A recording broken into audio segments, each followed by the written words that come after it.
ಗುಡಿಯಲ್ಲಿ ಒಂದು ಗೂಡು ಕಟ್ಟಿದ. ಅವನ ಭಕ್ತಿ ಪರೀಕ್ಷಿಸಲು ಹಠವ ಮಾಡಿ ಬುಕ್ಕಣ್ಣನು ಬೆಂಕಿ ಕಣ್ಣಲ್ಲಿ ಉರಿ ಜ್ವಾಲೆ ಇಟ್ಟನು.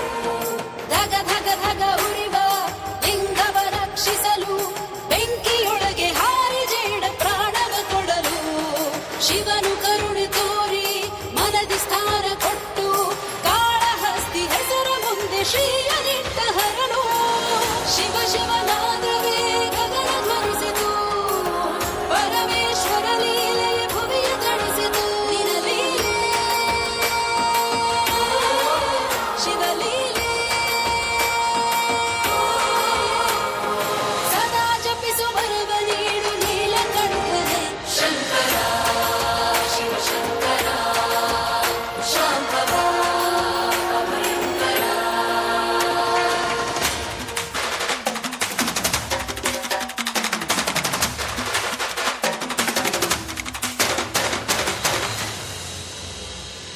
ಗರ್ಭದಿಂದ ಸರ್ಪವೊಂದು ತನ್ನ ತಲೆಯ ಮಣಿಯ ತಂದು ಭಕ್ತಿಯಿಂದಲೇ ಶಿವ ಪೂಜೆ ನಡೆಸಿತು.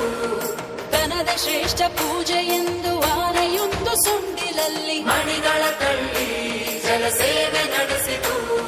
ಬಲು ಮುನಿಸಲಿನಾಗ ಸೊಂಡಿಲೊಳಗೆ ತೂರಿ ನೋವು ಕೊಡಲು ಆನೆಯ ತಲೆ ಶಿಲೆಗೆ ಬಡಿಯಿತು. ಗಜದ ಹಾಗೂ ನಾಗದ ತ್ಯಾಗವನ್ನು ಮೆಚ್ಚಿ ಶ್ರೀಯ ಜೊತೆಗೆ ಕಾಳಹಸ್ತಿ ನಾಮ ಕೊಟ್ಟ ಹರನು. ಶಿವ ಶಿವನಾದವೇ ಗಗನ ಧ್ವನಿಸಿತು, ಪರಮೇಶ್ವರ ಲೀಲೆ ಭುವಿಯ ತಣಿಸಿತು. ನಿನ ಲೀಲೆ ಶಿವಲೀಲೆ ಸದಾ ಜಪಿಸು ಬರುವ ನೀಡು ನೀಲಕಂಠನೆ. ಶಂಕರ ಶಿವಶಂಕರ ಶಾಂಭವ ಅಭಯಂಕರ.